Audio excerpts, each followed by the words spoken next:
നമസ്കാരം, മലയാളി വാർത്തയിലേക്ക് സ്വാഗതം. സർ നമസ്കാരം. നമസ്കാരം. അങ്ങനെ ഇന്നലെ സത്യപ്രതിജ്ഞ കഴിഞ്ഞു. ആരായിരിക്കും മുഖ്യമന്ത്രി എന്നുള്ള ചർച്ചകളായിരുന്നു. തെരഞ്ഞെടുപ്പ് റിസൾട്ട് വന്നിട്ട് ആ ഒരാഴ്ച. ഏതായാലും ഇന്നലെ സത്യപ്രതിജ്ഞയൊക്കെ നടന്നു. അതിഗംഭീരമായിട്ടാണ് സത്യപ്രതിജ്ഞ നടന്നത്. ഏതായാലും നിലവിൽ സോഷ്യൽ മീഡിയയിൽ വാർത്തകളിലൊക്കെ വി ഡി സതീശൻ നിറഞ്ഞു നിൽക്കുകയാണ്.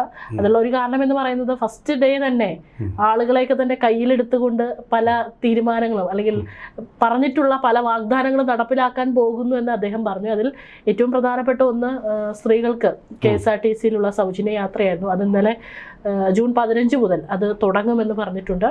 അപ്പം തന്നെ ആശമാരുടെ വിഷയവുമായി ബന്ധപ്പെട്ടുള്ള കാര്യത്തിൽ തീരുമാനമെടുത്തിട്ടുണ്ട്.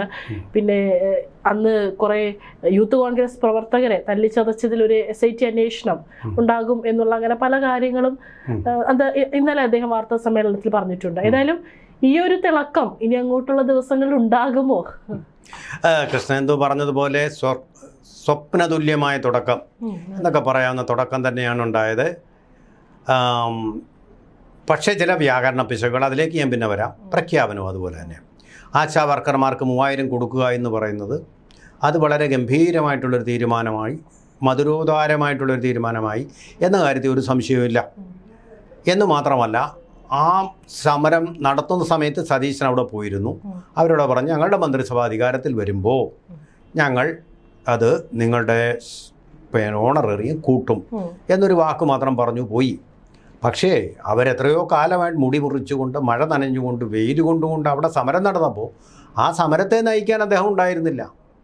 അവിടെ ഉണ്ടായിരുന്നത് നമ്മുടെ അറിയാമല്ലോ, നമ്മൾ ഒരു രാഷ്ട്രീയ സംഘടന തന്നെയായിരുന്നു. കേരളത്തിലെ അത്ര പ്രമുഖവും പ്രബലവും അല്ലാത്തൊരു സംഘടന തന്നെയാണ്. അതിൻ്റെ ആൾക്കാർ തന്നെയാണ് അതിന് അഹോരാത്രം ഉറക്കമുളച്ചിരുന്ന് പിന്തുണ നൽകിക്കൊണ്ടിരുന്നത്. മുഖ്യമന്ത്രി അധിക്ഷേപിച്ചു, വീണ ജോർജ് അധിക്ഷേപിച്ചു. അതിനെതിരെ പ്രക്ഷോഭം കോൺഗ്രസിൻ്റെ നേതൃത്വത്തിൽ വി ഡി സതീശൻ നടത്തിയോ? വാക്കു പറഞ്ഞു, ചിരിച്ചു പോകുന്നത് പാലിച്ചത്. സന്തോഷം, ഗംഭീരം തന്നെ.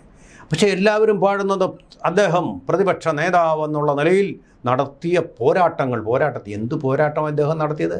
ഒരു പോരാട്ടവും നടത്തിയിട്ടില്ല. പത്രസമ്മേളനങ്ങളിലൂടെയും ഈ വാചക കസർത്തിലൂടെയും മാത്രമേ പോരാട്ടം, അതിനാണോ പോരാട്ടം എന്ന് പറയുന്നത്? അത് അപകടകരമാണ്. എന്ന് മാത്രമല്ല കൃഷ്ണേന്ദു, ഈ പിണറായി വിജയൻ്റെ പതനത്തിന് പ്രധാന കാരണം എന്താണ്? വാഴ്ത്തുപാട്ടുകാരൻ. അദ്ദേഹം സൂര്യനാണ്. അദ്ദേഹത്തിനെ ആർക്കും താർക്കാനാവില്ല, കരിഞ്ഞു പോവും അദ്ദേഹത്തിൻ്റെ അടുത്തേക്ക് ചെല്ലുമ്പോൾ. കപ്പിത്താനാണ്. ഈ കപ്പിത്താൻ ഉള്ളപ്പോൾ ഈ കപ്പൽ ചാഞ്ചാടുകയില്ല, ഉലയുകയില്ല. ദയ കിടക്കുന്നു കടലിൽ നടുക്കടലിൽ മുങ്ങിക്കിടക്കുന്നു. അവരൊക്കെ എവിടെ? അവരും വീണു. തീർന്നില്ലേ? ഈ വാചകമടിയിലൊന്നും ഒരു കാര്യവുമില്ല. കപ്പലിൻ്റെ സഞ്ചാരപഥം അത് നിയന്ത്രിക്കാൻ അറിയാവുന്ന കപ്പിത്താൻ്റെ കൈകളിലാണ്. അല്ലാതെ പൊള്ളയായ വാക്കുകൾ വരുന്ന സ്തുതി പാഠകരുടെയോ ഉപജാപക സംഘത്തിൻ്റെയോ കൈകളിലല്ല. അതാണ് നമുക്ക് വേണ്ടത്. അതുപോലെയാണ് ഇന്ന് മാധ്യമങ്ങളിൽ കഴിഞ്ഞ ദിവസം മാധ്യമപ്രവർത്തകർ ഒരു ഉളുപ്പുമില്ലാതെ ലോകത്തിലെ ആദ്യത്തെ മതേതര മുന്നണിയാണ് അധികാരത്തിൽ വരുന്നത്. എന്ത് മതേതരത്വമാണ് ഇതിനുള്ളത്? ഇതൊക്കെ ശുദ്ധ വങ്കത്വമല്ലേ? നിങ്ങൾക്ക് തന്നെ നാണമല്ലേ ഇതൊക്കെ പറയാൻ? വിവരം വേണ്ടേ? മുസ്ലിം ലീഗ് എന്ന് പറയുന്നത് വർഗീയമില്ലാത്ത സംഘടനയാണോ? കേരള കോൺഗ്രസ് വർഗീയമില്ലാത്ത സംഘടനയാണോ? ആരാ മോശം? ഇതിലെല്ലാം വർഗീയതയുടെ ഉള്ളടക്കമുണ്ട്, എല്ലാവർക്കും അറിയാവുന്ന കാര്യമാണ്. പിന്നെ വലിയ ആക്രമണങ്ങളും ഒന്നും കൂടാതെ സമാധാനപരമായിട്ട് ഇവർ പോകുന്നു. ബംഗാളിലെ പോലെ വഷളായിട്ടില്ല സ്ഥിതിഗതികൾ എന്നത് മാത്രമേ ഉള്ളൂ. അവരെ പ്രീണിപ്പിക്കാൻ വേണ്ടിയുള്ള ശ്രമങ്ങളാണ് UDF-ഉം CPM-ഉം എല്ലാം നടത്തിക്കൊണ്ടിരിക്കുന്നത്. അതാണ് നമ്മുടെ രാഷ്ട്രത്തെ വിഷലിപ്തമാക്കുന്നത്. സംശയമൊന്നുമില്ലാത്ത കാര്യമാണ്. വിഷലിപ്തമാക്കുന്നത് അനുഭവങ്ങൾ നമ്മളുടെ മുമ്പിലുണ്ട്. അലി സഹോദരന്മാരെ പ്രീതിപ്പെടുത്താൻ വേണ്ടി മഹാത്മാഗാന്ധി ഇന്ത്യയിൽ ഖിലാഫ് പ്രസ്ഥാനം ആരംഭിച്ചു. അതിൻ്റെ ഫലമായിട്ടാണല്ലോ മാപ്പിളലകൾ ഉണ്ടായത്. അല്ലെന്ന് പറയാൻ പറ്റുമോ? ഈ പ്രീണന ശ്രമങ്ങൾ ആര് നടത്തിയാലും ശരി, ഏത് മഹാത്മാവ് നടത്തിയാലും ഏത് സന്യാസി നടത്തിയാലും ശരി, അത് തിരിച്ചടികൾ ഉണ്ടാക്കും. ഇന്ത്യയുടെ വിഭജനം എന്തിൽ നിന്നുണ്ടായി? അലി സഹോദരന്മാരെ പ്രീതിപ്പെടുത്താൻ മഹാത്മാഗാന്ധി പോയപ്പോൾ എന്നാൽ ഇവനിട്ടൊരു പണി കൊടുക്കാമെന്ന് പറഞ്ഞിട്ട് ജിന്ന അവിടെ മൗനം ആരംഭിച്ച് മുംബൈയിൽ അദ്ദേഹത്തിൻ്റെ കൊട്ടാര സമാനമായ വീട്ടിലിരുന്നു കൊണ്ട് നടത്തിയ അലി സഹോദരന്മാരെ വീഴ്ത്താനുള്ള ആസൂത്രണമാണ് ഡയറക്റ്റ് ആക്ഷൻ. മനസ്സിലായോ? അപ്പോൾ ഇത് അപകടകരമായിട്ടുള്ള വർഗീയ കോമ്പിനേഷനുകൾ UDF-നകത്തുണ്ട് എന്നുള്ളത് കാര്യത്തിൽ സർക്കാർ ഇവരെ പ്രീണിപ്പിക്കാൻ പോയാൽ വീണ്ടും അപകടത്തിലേക്ക് പോകും. എന്നിരിക്കെ മുഖ്യമന്ത്രിയായി സത്യപ്രതിജ്ഞ ചെയ്ത ദിവസം തന്നെ അദ്ദേഹം ലത്തീൻ ബിഷപ്പിൻ്റെ അരമനയിലേക്ക് പോയത് ജനങ്ങളോട് ചെയ്യുന്ന വലിയൊരു കടുത്ത വഞ്ചനയാണ്. ജനങ്ങൾ എന്തിനാണ് ഇദ്ദേഹത്തിന് വോട്ട് ചെയ്തത്?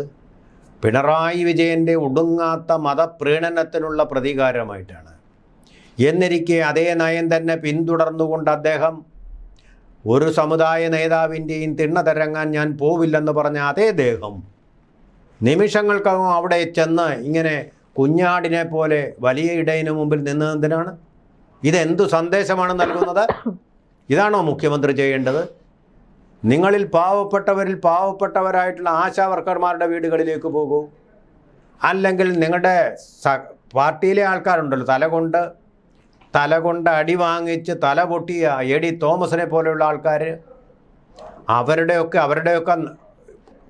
അവരുടെയൊക്കെ ശരിക്കും രക്തസാക്ഷിത്വത്തിൻ്റെ ഫലമാണ് തളികയിൽ ജനങ്ങൾ നിങ്ങൾക്ക് വെച്ചു നീട്ടിയ ഈ ഭരണം. അത് മറക്കാതിരിക്കുക. അതുപോലെ തന്നെ മറ്റൊരു കാര്യമെന്ന് പറയുന്നത്, ഈ രാജ്യത്ത് കമ്മ്യൂണിസ്റ്റ് പാർട്ടിയുടെ ഭരണം കൊണ്ട് ഉണ്ടായിട്ടുള്ള വലിയൊരു വിശ്വാസനഷ്ടമാണ്, വിശ്വാസ ആഘാതമാണ്, അല്ലെങ്കിൽ മതനിന്ദയാണ് ശബരിമലയിലെ സ്വർണം കൊള്ള ചെയ്തു കൊണ്ടുപോയത്. അതുകൊണ്ട് അതിനെതിരെ ഒരു CBI അന്വേഷണം അവിടെ വെച്ച് തന്നെ പ്രഖ്യാപിച്ചിരുന്നുവെങ്കിൽ ഭക്തലക്ഷങ്ങളുടെ മനസ്സിൽ തീർച്ചയായിട്ടും ഇദ്ദേഹത്തൊരു സദ്ഭാവന ഉണ്ടാകുമായിരുന്നു. അതല്ല, നേരത്തെ അത് എല്ലാ മതസ്ഥരുടെയും ദൈവമാകുന്നു എന്നുള്ളത് തന്നെയാണ് ഇതിലെ മുസ്ലിം, ക്രിസ്ത്യൻ, ഹിന്ദു വിഭാഗങ്ങൾക്കെല്ലാം ദൈവമായിട്ടുള്ള ഒന്നാണ്. അതിനെ കളഞ്ഞുകൊണ്ട് ഏതെങ്കിലും ഏകപക്ഷീയമായിട്ട് ഏതെങ്കിലും ഒരു പക്ഷം പിടിക്കുന്ന ഒരു മതത്തിൻ്റെ തന്നെ അതിനുള്ളിലെ ഒരു വിഭാഗത്തിൻ്റെ ഉള്ളിലേക്ക് കടന്നു ചെന്ന് അവിടെ ചെന്ന് ഇങ്ങനെ ബ്രൂഡിങ് ഷോൾഡേഴ്സുമായിട്ട് നിന്ന് അവരുടെ മുമ്പിൽ സാഷ്ടാംഗം നമസ്കരിക്കേണ്ട ആവശ്യമെന്താണ്? കേരളത്തിൻ്റെ മുഖ്യമന്ത്രി ഏതെങ്കിലും മതത്തിൻ്റെ മുഖ്യമന്ത്രിയല്ല, മതത്തിൻ്റെ അവാന്തര വിഭാഗത്തിൻ്റെ മുഖ്യമന്ത്രിയല്ല, മറിച്ച് കേരളീയരുടെ എല്ലാ മതങ്ങളിലും ജാതിയിലും പെട്ട ആൾക്കാരുടെ മുഖ്യമന്ത്രിയാണ്. അങ്ങനെയാണെങ്കിൽ അദ്ദേഹം ശിവഗിരി മഠത്തിലും പോകണം. സച്ചിദാനന്ദ സ്വാമി ഇവിടെ വന്ന് പറഞ്ഞു ഞങ്ങൾക്ക് 4 വേണം. ഇങ്ങനെയൊക്കെ സമുദായ നേതാക്കന്മാർ കണക്ക് പറഞ്ഞ് വാങ്ങിക്കാനുള്ളതാണോ മന്ത്രിസ്ഥാനം? എങ്കിൽ പിന്നെ ഒരു കാര്യം ചെയ്താൽ മതി. കേരളത്തിൻ്റെ സെൻസസ് വന്നു കഴിയുമ്പോൾ ഇന്ന വിഭാഗം ഇത്ര ഉണ്ട്, അവർക്ക് ഇത്ര മന്ത്രി എന്നും പറഞ്ഞ് കൂട്ടി ഒരു മന്ത്രിസഭ അങ്ങ് തീരുമാനിച്ചാൽ മതി. എന്തിനായി ചിലവേറിയ ഇലക്ഷനൊക്കെ? ഇതാണോ ജനാധിപത്യം? ഇത് ജനാധിപത്യത്തിനും UDFനും ഭൂഷണമാണോ? ഇതിനെയൊക്കെ മഹത്വവത്കരിക്കാൻ കുറേ പത്രക്കാർ കെട്ടിച്ചമഞ്ഞിറങ്ങിയിരിക്കുന്നത് ഉണ്ടാകുന്ന അപകടം. കാട്ടാക്കട മുരുകനും മറ്റുള്ളവരുമൊക്കെ തുതി പാടിയല്ലോ മുഖ്യമന്ത്രിക്ക് വേണ്ടി. MV ഗോവിന്ദൻ ഉൾപ്പെടെ. എവിടെ കിടക്കുന്നു ഇപ്പോൾ MV ഗോവിന്ദൻ? കാരണം എന്താ? നിങ്ങളുടെ സ്തുതിപാടലുകൾ സഹിക്കാൻ വയ്യാതാണ്. പിണറായി വിജയൻ്റെ സ്തുതിപാടൽ 3 നേരവും അതിൽ അദ്ദേഹം വീണുപോയി. അദ്ദേഹത്തെ നിങ്ങൾ വീഴ്ത്തി, അദ്ദേഹത്തിൻ്റെ മന്ത്രിസഭ വീണു, അദ്ദേഹത്തിൻ്റെ മുന്നണി വീണു, തകർന്നു കിടക്കുന്നു. പിണറായി വിജയൻ ഇപ്പോൾ PBയുടെ പോലും ശകാരങ്ങളേറ്റുകൊണ്ട് കേരളത്തിൽ നിന്നുള്ള 4 പേര് മാത്രമേ ഉണ്ടായിരുന്നുള്ളൂ. ഇവനെ ഇനി പ്രതിപക്ഷ നേതാവാക്കരുതെന്നുള്ള പോളിറ്റ് ബ്യൂറോയുടെ തിട്ടൂരത്തെ നേരിടാൻ വേണ്ടിയിട്ട് കഷ്ടിച്ച് രക്ഷപ്പെട്ടതാണ്. എന്തൊരു നാണക്കേട്! പുഷ്പമേ അധിക തുങ്കപഥത്തിൽ എത്ര ശോഭിച്ചിരുന്നൊരു രാജ്ഞി കണക്കേ നീ എന്ന് പറയുമ്പോൾ പിന്നെ കരിഞ്ഞു മെലിഞ്ഞു മാശു, പിന്നെ പറയേണ്ട കാര്യമില്ല. അതേ പരുവത്തിൽ ഇപ്പോൾ പിണറായി വിജയൻ നിൽക്കുക. പ്രതിപക്ഷ നേതാവായിട്ട് കാര്യമില്ല, ഇനി രൂക്ഷമായിട്ടുള്ള രാഷ്ട്രീയ ആഘാതങ്ങൾ ഏറ്റുവാങ്ങാൻ പോവുകയാണ്. ഇപ്പോൾ ഉടൻ തന്നെ സുധാകരൻ, അദ്ദേഹം ചെറ്റയെന്ന് വിളിച്ച സുധാകരൻ അദ്ദേഹത്തിന് സത്യപ്രതിജ്ഞ ചെയ്തു കൊടുക്കാൻ പോകും, സത്യപ്രതിജ്ഞ ചൊല്ലിക്കൊടുക്കാൻ പോവുകയാണ്. ആ ചെറ്റാന്ന് താൻ വിളിച്ച ആളിൻ്റെ മുമ്പിൽ ഇദ്ദേഹം കുനിഞ്ഞ് ഇന്ന് സത്യപ്രതിജ്ഞ ചൊല്ലേണ്ടി വരുന്ന ഗതികേട്. ഇനി അവിടെ ഇരിക്കുമ്പോൾ എന്തെല്ലാമാണ് ഇനി കേൾക്കേണ്ടി വരിക? MLA-മാരുടെ പാർട്ടിയിലെ അംഗങ്ങൾ പോലും ഉണ്ടാവില്ല അദ്ദേഹത്തിനെ സഹായിക്കാൻ ഇനി. കാരണം തങ്ങളുടെ പാർട്ടിയെയും തോൽപ്പിച്ച ഇദ്ദേഹമാണ്. ഇത്രയും നാൾ എന്താ പോളിറ്റ് ബ്യൂറോ ഒന്നും പറയാതിരുന്നത്? പോളിറ്റ് ബ്യൂറോ ഒന്നും പറയാൻ ഇദ്ദേഹം ജയിച്ചു വരുന്നു എന്നുള്ളതാണ്. അതാണ് അവർ നോക്കുന്നത്. ഇപ്പോൾ തോറ്റു കഴിഞ്ഞപ്പോൾ ശകാരം, നിന്ദ, ഇതെല്ലാം അദ്ദേഹം ഏറ്റുവാങ്ങുന്നു. ഒരു പക്ഷേ ഇനി ശബരിമല അയ്യപ്പൻ്റെ സ്വർണം കൊള്ള ചെയ്തവരെ രക്ഷപ്പെടുത്താൻ വേണ്ടിയുള്ള ശ്രമം നടത്തിയതിന് അയ്യപ്പൻ കൊടുത്ത ശിക്ഷയാണോ എന്ന് എനിക്ക് സംശയമുണ്ട്. അതാണ് ഇത്രയും വലിയൊരു പതനം, അവിശ്വസനീയമായ പതനത്തിലേക്ക് അദ്ദേഹം പോയതിന് പ്രധാനപ്പെട്ട കാര്യം. അതേ പരിപാടി തന്നെ ഇപ്പുറത്തും തുടങ്ങും. VD സതീശനെ വാനോളം പോഴ്ത്തുകയും. ഇത് VD സതീശൻ്റെ വിജയമല്ല, കേരളത്തിലെ ജനങ്ങളുടെ വിജയമാണ്, ജനതരംഗത്തിൻ്റെ വിജയമാണ്. കോൺഗ്രസിൻ്റെ വിജയം ഒരാളിൽ ഒതുങ്ങുന്നില്ല. എന്നിരിക്കെ എന്താണ് സതീശൻ ചെയ്തത്? ഞാൻ വിജയിപ്പിച്ചു, ഇനി നിങ്ങളുടെ കാര്യമെന്ന് പറഞ്ഞ് മുഖ്യമന്ത്രി ആരെന്ന് നിങ്ങൾ തീരുമാനിച്ചു എന്ന് പറഞ്ഞ് മാറി നിൽക്കുക. അത് കടിപിടി കൂട്ടി പിടിച്ചു വാങ്ങുക എന്ന് പറഞ്ഞാൽ അത്ര ഒരു നല്ല തിളക്കം നൽകുന്ന ഒന്നുമല്ല. എന്നിട്ടും വാഴ്ത്തി പാടിക്കൊണ്ടിരിക്കും. മുഖ്യമന്ത്രി സ്ഥാനത്തിന് വേണ്ടി നായ്ക്കൾ എല്ലിൻ കഷ്ണത്തിന് വേണ്ടി നടത്തുന്ന കൂട്ടയടി പോലുള്ള അടി നടക്കുക, കൂട്ടപ്പൊരിച്ചിൽ നടത്തുക. എന്തൊരു നാണക്കേടാത്! അതിപ്പം കെടുത്ത എല്ലാവരും അതിന് ഉത്തരവാദിത്തമാണ്. രമേശ് ചെന്നിത്തല ഉത്തരവാദിയാണ്, കെ.സി. വേണുഗോപാലും ഉത്തരവാദി. ഇത്രയും നാണം കെടുത്തി പാർട്ടിയെയും യു.ഡി.എഫ് എന്നുള്ളത്. അതുകൊണ്ട് തീർച്ചയായിട്ടും ഒരു പ്രത്യേകമായിട്ടുള്ള ഒരു ഡെഡ് ലൈൻ ഇതിന് കൊടുത്തത് നന്നായി. സ്ത്രീകൾക്ക് സൗജന്യ സഞ്ചാരം. പക്ഷേ നമ്മളൊരു കാര്യം ഓർക്കണം, 10 ദിവസമേ ഉള്ളൂ ബംഗാളിൽ സുവേന്ദു അധികാരത്തിൽ വന്നിട്ട് അദ്ദേഹം അപ്പം തന്നെ നടപ്പാക്കി. അപ്പം തന്നെ ഓർഡർ ഇട്ട് കഴിഞ്ഞു സ്ത്രീകൾക്ക് സഞ്ചരിക്കാം. ഇപ്പോൾ ഇന്നും സ്ത്രീകൾ പൈസ കൊടുക്കണം. ജൂൺ 15 വരെയും, 15ആണോ 26 എന്നറിയില്ല, 15 വരെയും ഇങ്ങനെ പൈസ കൊടുത്ത് തന്നെ യാത്ര ചെയ്യേണ്ടി വരും. അത് ശരിയായിട്ടുള്ള ഒരു നിലപാടാണ്. പലരും പറയും KSRTC നഷ്ടത്തിലാവും. അതല്ല പ്രശ്നം. പബ്ലിക് ട്രാൻസ്പോർട്ട് സ്ത്രീകൾ കൂടുതലായിട്ട് ഉപയോഗിക്കുക.